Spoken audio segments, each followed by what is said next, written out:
paper. Paper? Long. Long bond paper. Hindi po. Yung may guhit. Hindi.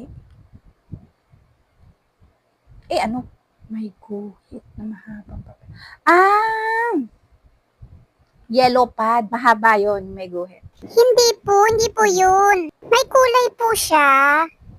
May kulay. Colored paper na long. Hindi Yun. rin po.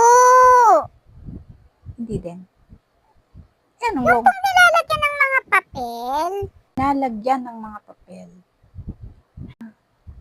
Folder long. Hindi Ayan. rin po Meron yun. kami- Hindi pa rin. May plastic po siya. May plastic. Baka clear book na long. Hindi po. Ano yung clear book? Ano ba talaga? Ano ba naman si ate? Hindi naman ako maintindihan. Basta yung long paper po. Ate, ano ba? Hindi mo ba mahulaan? Nakakainis naman eh. Yun yung kailangan ko. Alam niyo minsan, hindi lang pala tindera ang lutang. Pati yung bumibili minsan lutang. Mas lutang Ate, pa. diyan ka na nga. Grabe ka kausap. Di mo maintindihan.